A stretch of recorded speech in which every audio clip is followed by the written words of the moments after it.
അല്ല, U D എഫിന് 100 seat കിട്ടുമില്ല എന്നുള്ളതൊന്നല്ല. ഈ മനുഷ്യനെ ഈ കളവൻ ഈ സ്ഥാനം രാജിവെച്ച് പോകേണ്ട സമയമൊക്കെ അതിക്രമിച്ചു കഴിഞ്ഞിട്ടുണ്ട്. ഒന്ന്, ശ്രീനാരായണ ഗുരു എന്താ പറഞ്ഞത്? ഒരു ജാതി, ഒരു മതം, ഒരു ദൈവം മനുഷ്യനെന്ന. ഇയാൾക്ക് ഒരു ജാതി ദൈവവും ഒരു ജാതി മതവും എന്നുള്ള രീതിയിൽ ഇയാൾ നടക്കും. ഇത്രയും വലിയ നികൃഷ്ട ജീവി കേരളത്തിൻ്റെ ചരിത്രത്തിൽ ഇതുവരെ ജനിച്ചിട്ടില്ല. ഈ വെള്ളാപ്പള്ളിക്ക് വിശ്വസ്തനായ ശിഷ്യൻ പിണറായി വിജയനേ ഉള്ളൂ. വെള്ളാപ്പള്ളി നടേശൻ വി.ഡി. സതീശനെ എതിർക്കുന്നതുകൊണ്ട് അത് വി.ഡി. സതീശന് നേട്ടമാണോ കോട്ടമാണോ? നേട്ടമാണ്. വെള്ളാപ്പള്ളി നടേശൻ ഒരാളെ എതിർത്താൽ എതിർക്കപ്പെട്ട ആളുടെ ഭാഗ്യമായിട്ടാണ് കാണുന്നത്. രാജൻ ഭായി നമസ്കാരം. നമസ്കാരം. നമ്മുടെ വി.ഡി. സതീശനെതിരെ വളരെ ശക്തമായ ഭാഷയിലാണ് വെള്ളാപ്പള്ളി നടേശൻ്റെ പ്രതികരണം. കാരണം 100 സീറ്റ് നേടിയ യു.ഡി.എഫ് നേടിക്കഴിഞ്ഞാൽ വെള്ളാപ്പള്ളി നടേശൻ ആ സ്ഥാനം രാജിവെക്കും എന്നൊക്കെയുള്ള രീതിയിലുള്ള അത്ര കടുത്ത നിലപാടാണ് വി.ഡി. സതീശനെതിരെ എടുത്തിട്ടുള്ളത്. എന്താണ് അതിനുള്ള കാരണം? അല്ല, യു ഡി എഫിന് 100 സീറ്റ് കിട്ടുമില്ല എന്നുള്ളതൊന്നല്ല. ഈ മനുഷ്യനെ ഈ കളവൻ ഈ സ്ഥാനം രാജിവെച്ച് പോകേണ്ട സമയമൊക്കെ അതിക്രമിച്ചു കഴിഞ്ഞിട്ടുണ്ട്. ഒന്നാമത്തെ കാര്യം. 2, കേരളത്തിൽ ഇത്രയും വൃത്തികെട്ട വർഗീയത പറയുന്ന ഒരു പിണറായി വിജയൻ്റെ ഭാഷയാണ് കണ്ടുകൊടുക്കേണ്ടത്. പിണറായി വിജയൻ വഴിയെ പോകുന്നവരെ പരനാറി പരമനാറി എന്ന് വിളിക്കും.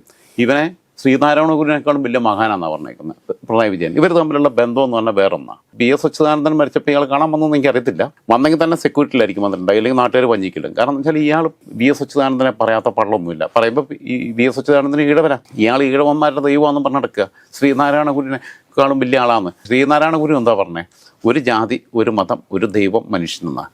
ഇയാൾക്ക് ഒരു ജാതി ദൈവവും ഒരു ജാതി മതവും എന്നുള്ള രീതിയിൽ ഇയാൾ നടക്കും. കള്ള് വിൽക്കരുത്, പിന്നെ ചെത്തരുത്, പിന്നെ കുടിക്കരുതെന്ന് പറഞ്ഞ മതത്തിൻ്റെ ആളാണ് ഇയാൾ. ഏറ്റവും വലിയ അബ്ഗാരി കോൺട്രാക്ടർ. തനി തോന്നിമാസി എന്ന് പറഞ്ഞു കഴിഞ്ഞാൽ കോഴിക്കോട് ഓടയിൽ ഒരു നൗഷാദ് എന്ന് പറയുന്ന ചെറുപ്പക്കാരൻ 2014 or 2012 ഓക്കെ, ആ സമയത്ത് സിപിക്ക് ഓർമ്മ ഉണ്ടാവുമായിരിക്കും. ഒരു അന്യസംസ്ഥാന തൊഴിലാളികൾ ഓടയിൽ ഒളിച്ചു പോകുമ്പോൾ അവരെ രക്ഷപ്പെടുത്താൻ വേണ്ടി ഓടയിലേക്ക് എടുത്തിയാടിയ നൗഷാദ് എന്ന് പറയുന്ന ചെറുപ്പക്കാരൻ്റെ ഒരു 10 ലക്ഷം രൂപ കൊടുക്കുകയും ആ ചെറുപ്പക്കാരൻ്റെ ഭാര്യയ്ക്ക് ജോലി കൊടുക്കുകയും ചെയ്തപ്പോൾ ഈ വെള്ളാപ്പള്ളി നടേശൻ പറഞ്ഞ തനി വൃത്തികളുണ്ട്. ഒരുത്തൻ ഇങ്ങനെ ചത്തു എന്നാണ് പറഞ്ഞത്.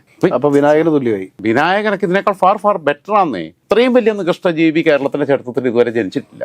ഇയാളെ ഞാൻ പറഞ്ഞല്ലോ, ഇയാളെ ചത്തു കഴിഞ്ഞാൽ ഇയാളെ ശവശരീരം പട്ടിക്കിട്ട് കൊടുത്താൽ പട്ടി തിന്നു കഴിഞ്ഞാൽ പട്ടിക്ക് വയറിളക്കം ബാധിച്ച് ചത്തുപോകും. അതിന് വൃത്തികെട്ട വർഗീയത പറയുന്ന ഒരുത്തനാണ്. ഹെലികോപ്റ്ററിൽ പാറി നടന്നിട്ട് 2014 ലോക്സഭാ തെരഞ്ഞെടുപ്പിൽ ഇവർ കൊണ്ടുപോയി BJP-ക്കാർ. അന്നേ ഞാൻ പറഞ്ഞു, BJP ലീഡർഷിപ്പിലുള്ള പലരോടും ഞാൻ പറഞ്ഞത്, ഞാൻ ആ സമയത്ത് ഗൾഫിലാണ്, പലരെയും വിളിച്ചിട്ട് ഞാൻ പറഞ്ഞു ഈ നാരയും കൊണ്ട് നടക്കരുതെന്നാണ് പറഞ്ഞത്. അങ്ങനെ തന്നെ പറഞ്ഞത്. മലപ്പുറത്ത് വന്നിട്ട് വൃത്തികെട്ട വർഗീയത പറഞ്ഞു. ഇയാളുടെ ഏറ്റവും വലിയ ശിഷ്യൻ ഇപ്പോൾ ആരാന്നറിയോ? പിണറായി വിജയനാണ്. ഈ വെള്ളാപ്പള്ളിക്ക് വിശ്വസ്തനായ ശിഷ്യൻ പിണറായി വിജയനേ ഉള്ളൂ. ഇവർ പാർട്ടി ഉണ്ടാക്കിയല്ലോ. ആദ്യം സുകുമാരൻ നായരെ തെറി വിളിച്ചുകൊണ്ടായിരുന്നു നടക്കല്. അത് കഴിഞ്ഞപ്പം നായാടി തൊട്ട് നമ്പൂതിരി വരെ എന്നൊക്കെ പറഞ്ഞിട്ട് ഐക്യമൊക്കെ ഉണ്ടാക്കി പിന്നെ പെരുന്നപ്പോപ്പ് ഇയാളും കൂടെ ഒരുമിച്ച് യാത്രയൊക്കെ നടത്തില്ല. അത് വേറെ ആമ്പിള്ളേർ നടത്തിയൊരു പരിപാടിയാണ്. അതിനകത്ത് ഇദ്ദേഹം അത് ഏറ്റെടുത്തു എന്ന് മാത്രമേ ഉള്ളൂ. ഹിന്ദു പാർലമെന്റ് ഒക്കെ കൂടി നടത്തിയൊരു പ്രോഗ്രാമാണ് അത്. നായാടി മുതൽ നമ്പൂതിരി വരെ എന്നൊക്കെയുള്ള രീതിയിൽ അന്ന് ആ പ്രോഗ്രാം സംഘടിപ്പിച്ച് കോവളത്ത് വളരെ ലക്ഷങ്ങൾ പങ്കെടുത്ത ആളുകളുടെ ഒരു മഹാറാലി നടത്തുകയും അവിടെ വെച്ചിട്ടാണല്ലോ BDJS പ്രഖ്യാപനം ഉണ്ടാവുന്നത്. അതെ. ഈ BDJS ഉണ്ടാക്കി കഴിഞ്ഞപ്പോൾ ഇയാളിപ്പോൾ എന്താ ചൊറിഞ്ഞുകൊണ്ടിരിക്കുന്നതെന്നറിയോ? BJP വരെ മൈൻഡ് ചെയ്യുന്നില്ല. അവർക്ക് മത്സരിക്കാൻ 4 സീറ്റൊക്കെ കൊടുക്കുന്നുണ്ട് ലോക്സഭയിലേക്ക്, നിയമസഭയ്ക്കും കുറച്ച് സീറ്റ് കൊടുക്കുന്നുണ്ട്. അതുമല്ല, അവർ മത്സരിച്ചുകൊണ്ടിരുന്ന വയനാട് ലോക്സഭാ സീറ്റ് ഇത്തവണ BJP ഏറ്റെടുത്തു. അപ്പം എന്ന് വെച്ചാൽ ഇത്രയേ ഉള്ളൂ എന്നുള്ളത്.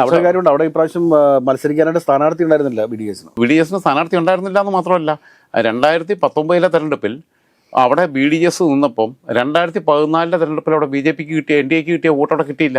അതും സാക്ഷാൽ തുഷാറിനെ കൊണ്ടേ ഇറക്കി. എന്നിട്ട് പോലും വോട്ട് കിട്ടിയില്ല. 2000 വോട്ട് കുറേ ചെയ്തേ. വളർച്ച വേപ്പോട്ടാണല്ലോ, അത് പടകൊലങ്ങിയ പോലെ കീപ്പോട്ടാക്കി കളഞ്ഞു ഇവന്മാരെ കൂടെ കൂട്ടിക്കഴിഞ്ഞപ്പോൾ. ഈ വെള്ളാപ്പള്ളി എന്ന് പറയുന്ന ഒരാളുടെ വൃത്തികെട്ട ഭാഷ എന്ന് പറഞ്ഞു കഴിഞ്ഞാൽ, ഞാൻ സത്യം പറയും, എനിക്ക് നികൃഷ്ട ജീവി എന്ന അക്ഷരാർത്ഥത്തിൽ തന്നെ എനിക്ക് അയാളെ ചാനലുകൾ കാണുമ്പോൾ ഒരു അറപ്പാണ് തോന്നുന്നത്. ഇവർ പറയുന്നുണ്ടല്ലോ, ഇപ്പോൾ തുഷാറാണെങ്കിലും പറയുന്നുണ്ടല്ലോ കേന്ദ്രമന്ത്രി സ്ഥാനം ഓഫർ ഉണ്ടായിരുന്നു, ഒരു കുഴപ്പമില്ല. പക്ഷേ ഇപ്പോൾ അദ്ദേഹത്തെ എന്തോ ഒരു MP സ്ഥാനമൊക്കെ ഒരു പക്ഷേ കിട്ടാൻ സാധ്യതയുണ്ട്. MP സ്ഥാനം കൊടുക്കുമായിരിക്കും. തന്തം ഉണ്ടാതിരുന്നാൽ നിനക്ക് MP സ്ഥാനം തരാമെന്ന് പറയും. അത് ഷോണിൻ്റെ അടുത്ത് പിന്നെ വെച്ച അതേ സാധനം തന്നെയാണ്. PC ജോർജ് വല്ലാതെ കടന്ന് കണവണ പറയാൻ തുടങ്ങിയപ്പോൾ പറഞ്ഞു ഇത് പാർട്ടി BJP ആണ്, ബാക്കിയുള്ളിടത്ത് കടന്ന് ചടച്ചുകൊണ്ട് കടന്ന പോലെ നടക്കണ്ട, വക്താക്കളൊക്കെ ഇവിടെ ഉണ്ട് സംസാരിക്കാൻ, നീ ഇവിടെ ഉണ്ടായിരുന്നോളാൻ പറഞ്ഞു. പക്ഷേ ഷോണിനെ മാന്യമായിട്ട് അവർ അക്കോമഡേറ്റ് ചെയ്തിട്ടുണ്ട്. ഷോൺ മാന്യമായിട്ടാണ് നിൽക്കുന്നതും. ഷോൺ തന്നെ പറഞ്ഞു കാണും, അപ്പ എൻ്റെ ഭാവിയും കൂടെ അപ്പം നശിപ്പിക്കല്ലേ, അപ്പം ഇങ്ങനെ വായി തോന്നുന്ന വർത്താനം പറഞ്ഞ് നടക്കല്ലെന്ന് പറഞ്ഞുകൊണ്ട് ഇപ്പോൾ പുള്ളി അടങ്ങിയിരിക്കുന്നുണ്ട്. അതേപോലെ തന്നെ തുഷാറും ഇപ്പോൾ പറയേണ്ടി വരും, ഇല്ലെങ്കിൽ തുഷാറിൻ്റെ കാര്യം പോക്കാം. ഞാൻ ചോദിക്കട്ടെ, ഈ വെള്ളാപ്പള്ളി നടേശൻ വി.ഡി. സതീശനെ എതിർക്കുന്നത് കൊണ്ട് അത് വി.ഡി. സതീശന് നേട്ടമാണോ കോട്ടമാണോ? നേട്ടമാണ്. ഇതിനു മുമ്പ് VM സുധീരനെ ആലപ്പുഴയിൽ വെള്ളാപ്പള്ളി നടേശനെ എന്നെ എതിർത്തിരുന്നു. പക്ഷേ VM സുധീരൻ അതിനെയൊക്കെ മറികടന്ന് ആലപ്പുഴയിൽ പാർലമെന്റിലേക്ക് ജയിക്കുന്ന ഒരു സാഹചര്യമൊക്കെ ഉണ്ടായിരുന്നു. അതെ, പിന്നെ VM സുധീരൻ പിന്നെ തോക്കുന്നത് കുതികാൽ വെട്ടിലാണ്. KS മനോജനെ നിർത്തിയപ്പം VS സുധീരൻ എന്ന് പറഞ്ഞ ഒരു പിന്നെ ഡെമ്മി സ്ഥാനാർത്ഥിയൊക്കെ നിർത്തിയിട്ടാണ് അങ്ങനെയാണ് തോപ്പിക്കുന്നത്.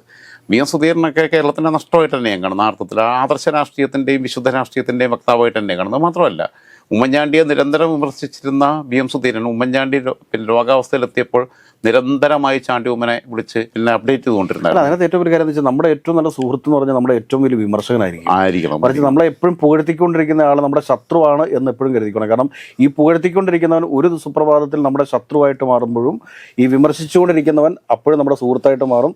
അവൻ വിമർശിച്ചുകൊണ്ടേയിരിക്കും, പക്ഷെ അവൻ ഏറ്റവും നല്ല സുഹൃത്തായിരിക്കും. അതാണ് ആത്മബന്ധം എന്ന് പറയുന്നത്. അല്ലാതെ ഈ സൂചിപ്പിക്കുന്നവരുടെ ഉദ്ദേശം വേറെ. പ്ലീസ് ചെയ്യുക എന്ന് പറഞ്ഞു കഴിഞ്ഞാൽ പ്ലീസ് ചെയ്യുന്നതിൻ്റെ പിന്നിൽ ഒരു ഇൻറ്റൻഷൻ ഉണ്ട്. ആ ഇൻറ്റൻഷൻ എന്ന് പറഞ്ഞു കഴിഞ്ഞാൽ പോസിറ്റീവ് അല്ല.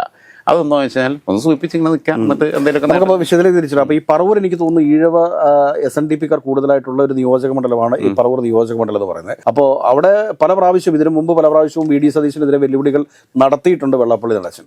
അപ്പോൾ അങ്ങനെ നോക്കുമ്പോഴത്തേക്ക് ഇത്തവണത്തെ ഈ വെല്ലുവിളി VD സതീശന് ഈ പ്രാവശ്യം നമ്മൾ മനസ്സിലാക്കുന്നത് വെച്ചാൽ പാർട്ടിക്കകത്തുനിന്നും ചില എതിർപ്പുകൾ VD സതീശനെതിരെ ഉണ്ട്. കാരണം VD സതീശൻ മുഖ്യമന്ത്രി സ്ഥാനാർത്ഥിയാണ് എന്നുള്ള രീതിയിൽ ഉള്ള ചർച്ചകളും ഇങ്ങനെ ഒഴുകി നടക്കുന്നുണ്ട്, അന്തരീക്ഷത്തിൽ നിൽക്കുന്നുണ്ട്. അപ്പോൾ അങ്ങനെയുള്ളൊരു സാഹചര്യത്തിൽ ഈ ഒരു പ്രസ്താവന വെള്ളാപ്പള്ളി നടേശന്റെ ഈ ഒരു എതിർപ്പ് VD സതീശനെ ഏതെങ്കിലും തരത്തിൽ ബാധിക്കാൻ സാധ്യതയുണ്ടോ? വെള്ളാപ്പള്ളി നടേശൻ ഒരാളെ എതിർത്താൽ എതിർക്കപ്പെട്ട ആളുടെ ഭാഗ്യമായിട്ടാണ് കാണുന്നത്.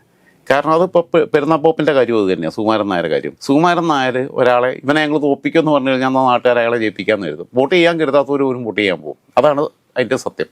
കാരണം എന്താ വെച്ചാൽ ഇയാളോടുള്ള എതിർപ്പുണ്ടല്ലോ, അതാണ് റിഫ്ലക്ട് ചെയ്യുക. വെള്ളാപ്പള്ളി നടേശനെ സംബന്ധിച്ചിടത്തോളം വെള്ളാപ്പള്ളി നടേശൻ VD സതീശനെ തോപ്പിക്കുമെന്ന് പറഞ്ഞിട്ട് രംഗത്തേക്ക് ഇറങ്ങിയാൽ VD സതീശൻ്റെ മഹാഭാഗ്യം. കാരണം VD സതീശന് ഏറ്റവും വലിയ ക്രൈസിസിൽ കൂടെ കടന്നു പോകുന്നൊരു കാലഘട്ടമാണിത്. ഈ തെരഞ്ഞെടുപ്പിനകത്ത് മിക്കവാറും CPIയുടെ അടുത്ത് ആ സീറ്റ് ഏറ്റെടുത്തിട്ട് CPM നല്ല സ്ഥാനാർത്ഥി അവിടെ പ്ലേസ് ചെയ്യാനുള്ള സാധ്യത വരെ നിലനിൽക്കുന്നുണ്ട്. അങ്ങനെയുള്ള സമയത്ത് വെള്ളാപ്പള്ളി എതിർത്ത സ്ഥാനാർത്ഥി അങ്ങ് ജയിപ്പിക്കാമെന്ന് ആൾക്കാർ കരുതും. കാരണം വെള്ളാപ്പള്ളിക്ക് ഈ മൈക്രോ ഫിനാൻസും ബാക്കിയുള്ള സംഭവങ്ങളും ഒക്കെ ഉള്ളതുകൊണ്ടും പിന്നെ ഇവരുടെ ഈ സ്ഥാപനങ്ങൾക്കകത്ത് ജോലിക്ക് അപേക്ഷിക്കുന്നതുകൊണ്ടൊക്കെ ഇയാളുടെ ഏകാധിപത്യത്തിനെതിരെ SNDP-യുടെ സംവിധാനത്തിനകത്ത് എതിർപ്പ് വരുന്നില്ല എന്നേ ഉള്ളൂ പരസ്യമായിട്ട്. ഗോകുലം ഗോപാലനൊക്കെ ശ്രമിച്ചു കഴിഞ്ഞിട്ട് പോലും പൊളിക്കാൻ പറ്റാത്തതുകൊണ്ട്. പക്ഷേ അതൊരു സ്ട്രക്ചറിനകത്ത് നിൽക്കുമ്പം അതിന് കീഴടങ്ങി നിന്നാൽ മാത്രമേ ഞങ്ങൾക്ക് നേട്ടമുള്ളൂ. ഇതിനകത്തൊന്ന് കൈ മൊത്തം ഇട്ടില്ലെങ്കിലും ഒന്ന് വിരലിൻ്റെ അറ്റമെങ്കിലും ഇട്ട് നക്കാം എന്നുള്ള ചിന്തിച്ചിരിക്കുന്ന ആൾക്കാർ. അതല്ലാതെ വെള്ളാപ്പള്ളിക്ക് സ്വീകാര്യതയില്ല, മനസ്സുകൊണ്ടുള്ള സ്വീകാര്യത അല്ലാതെ അത് ഈ സംവിധാനങ്ങൾക്കകത്തുനിന്ന് ലോൺ കിട്ടണം, ബാക്കിയുള്ളത് കിട്ടണം, ജോലി കിട്ടണം, കോളേജിൽ അഡ്മിഷൻ കിട്ടണം, സ്കൂളിൽ അഡ്മിഷൻ കിട്ടണം, ഇതിനൊക്കെ ഇയാളടുത്ത് സമീപിക്കണം. അതിൻ്റെ ഭാഗമായിട്ടുള്ള ഒരു വിധേയത്വം അഭിനയിക്കുക എന്നുള്ളതിനപ്പുറത്ത് അതിൽ മാനസികമായിട്ടുള്ള വിധേയത്വം ഇല്ല അവർക്ക്. അത് സത്യമാണ്. അതുകൊണ്ട് തന്നെ VD സതീശനെതിരെ അയാൾ രംഗത്ത് വന്നെങ്കിൽ അത് VD സതീശന് ഗുണം ചെയ്യുമെന്ന് ഞാൻ ഇതിനെ കാണുന്നത്. വെള്ളാപ്പള്ളി നടേശന്റെ മറ്റൊരു കാര്യം പറയുന്നുണ്ട്. കാരണം പല ആളുകളും VD സതീശനുമായി ബന്ധപ്പെട്ട് നിൽക്കുന്ന പല ആളുകളും VD സതീശനുമായി ഒരു ധാരണയിൽ പോകണം, VD സതീശനെ ഉപദ്രവിക്കരുത് എന്നൊക്കെയുള്ള രീതിയിൽ വെള്ളാപ്പള്ളി നടേശനെ സമീപിക്കുന്നതായിട്ടും പറയുന്നുണ്ട്. അല്ല, അത് സ്വാഭാവികമായിട്ടുണ്ടാവുമല്ലോ. ഇപ്പം പിന്നെ ഒന്നുമല്ല, വെള്ളാപ്പള്ളി നടേശൻ എവിടെ കിടക്കുന്നു, നമ്മളവിടെ കിടക്കും. വെള്ളാപ്പള്ളി നടേശൻ വലിയ സ്ഥാപനത്തിന് മേളിൽ ഇരിക്കുന്ന ഒരാളാണ്. നമ്മളൊക്കെ ഈ ലോകത്തിൻ്റെ ഒരു കോണിൽ ഒരു പുഴുവിനെപ്പോലെ ജീവിക്കുന്ന നമ്മളെടുത്ത് ഏതെല്ലാം രാഷ്ട്രീയ നേതാക്കന്മാർ വ്യക്തിപരമായിട്ട് അവരുടെ ആൾക്കാർ സമീപിക്കുന്നു. നിങ്ങളൊന്ന് ദ്രോഹിക്കരുത്, മയപ്പെടുത്ത് എന്നൊക്കെ പറയുന്നത്, നാക്ക് ഒന്ന് മൂർച്ച കുറയ്ക്കുക എന്നൊക്കെ പറഞ്ഞ് എത്രയോ പേര് സമീപിക്കുന്നു വിവിധ രാഷ്ട്രീയ നേതാക്കന്മാർക്ക് വേണ്ടിയിട്ട്. അത് സ്വാഭാവികമായിട്ട് ചിലപ്പോൾ സമീപിച്ചിട്ടുണ്ടാവും. അത് സമീപിച്ചത് തെറ്റായിട്ട് ഞാൻ കാണുന്നില്ല. പിന്നെ അപ്പുറത്ത് ഈ വെള്ളാപ്പള്ളി നടേശനെ ഏറ്റവും കൂടുതൽ പ്രൊട്ടക്ട് ചെയ്യുന്ന ആരാ? പിണറായി വിജയനാണ്. അതാലോചിച്ച് നോക്കണം. അത് പ്രൊട്ടക്ട് ചെയ്യുന്നതിന് തമ്മിലുള്ള ബന്ധം എന്താണെന്നുള്ളതും കൂടി ആലോചിച്ച് നോക്കണം. അപ്പം ഞാൻ പറയുന്നത് ഇതിൻ്റെ ഫൈനൽ ബെനിഫിഷ്യറി ആയിട്ട് VD സതീശൻ മാറാനാണ് സാധ്യത എന്ന് ഞാൻ കാണുന്നത്. കാരണം വെള്ളാപ്പള്ളി നടേശനെ ഞെട്ടിച്ച് നിർത്താൻ പറ്റിയ നേതാക്കളുടെ കൂട്ടത്തിൽ VD സതീശനോ KC വേണുഗോപാലോ K സുധാകരനോ ഒന്നും വിടില്ല. കാലാകാലങ്ങളായിട്ട് സുകുമാരൻ നായരും വെള്ളാപ്പള്ളി നടേശനെ ഞെട്ടിച്ച് നിർത്തിയതാകെ ഈ പാവം ചെന്നിത്തലയാണ്. അതിന് രാവിലെ മൂത്രമൊഴിക്കാൻ പോകണമെങ്കിൽ വിളിച്ചു ചോദിക്കും, നടേശൻ ചേട്ടാ ഞാനൊന്ന് മൂത്രമൊഴിച്ചോട്ടെ. പുള്ളിയുടെ അടുത്ത് പെർമിഷൻ കിട്ടും. അത് കഴിയുമ്പോൾ പിന്നെ ചോദിക്കും, സുകുമാരൻ ചേട്ടാ ഞാൻ മൂത്രം ഒഴിച്ചോട്ടെ എന്ന് പറഞ്ഞു. പക്ഷേ അതുകൊണ്ട് തന്നെയാണ് പുള്ളി ഹരിപ്പാട് വിജയിച്ചു പോരുന്നത്. അതുകൊണ്ടാണ്. അല്ലെങ്കിൽ ഇപ്പം പിന്നെ VS-ന്റെ പക്ഷെ വേറൊരു കാര്യമുണ്ട്. ഈ K കരുണാകരൻ എന്ന് പറയുന്ന ഒരു വ്യക്തി ഉണ്ടായിരുന്നു, ലീഡർ K കരുണാകരൻ. അപ്പോൾ ഈ ലീഡർ K കരുണാകരനുള്ള സമയത്ത് ഈ പറയുന്ന SNDP-യോ ഈ പറയുന്ന NSS-ഓ അന്ന് നാരായണ പണിക്കരെ പോലുള്ള പ്രഗത്ഭനായ ഒരാളായിരുന്നു NSS-ന്റെ തലപ്പത്തിരുന്ന് നമ്മൾ മനസ്സിലാക്കുക. NDP എന്നുള്ള പാർട്ടി ഉണ്ടായിരുന്നു. അതെ, അന്ന് ഇവരെയൊക്കെ യോജിപ്പിച്ച് കൃത്യമായി കൊണ്ടുപോകാനായിട്ട് ലീഡർക്ക് സാധിച്ചിരുന്നു.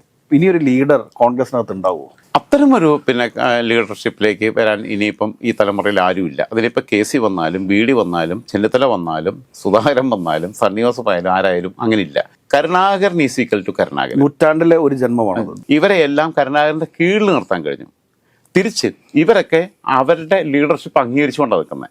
അവരുടെ അടുത്ത് പോയിട്ട് അനുമതി ചോദിക്കുക, കാണാൻ അനുമതി ചോദിക്കണം, അപ്പോയിൻമെൻറ്റ് ചോദിച്ച് ചെല്ലുക. മറ്റേത് ക്ലിഫ് ഹൗസിൽ പോയിട്ട് കരുണാകരനെ കാണാൻ പിന്നെ നാരായണ പണിക്കർക്ക് വളരെ മാന്യനായിട്ടുള്ള അവസാനത്തെ NSS-ന്റെ ജനറൽ സെക്രട്ടറി. ഞാൻ NS കോളേജിലാണ് പഠിച്ചത്. ഞാൻ നാരായണ പണിക്കരുമായിട്ട് എനിക്ക് അടുത്തിടപഴകാനുള്ള സമയമുണ്ട്, പിന്നെ കിട്ടിയിട്ടുണ്ട്. ഞാൻ കോളേജ് യൂണിയൻ ചെയർമാൻ. വളരെ സ്വാത്വികനായിട്ടുള്ളൊരു മനുഷ്യനല്ല, പിയൂണായിരുന്ന ഇവൻ ഏത് ഈ പെരുന്നാപ്പോപ്പ് അയാളുടെ പിയൂണായിരുന്നു.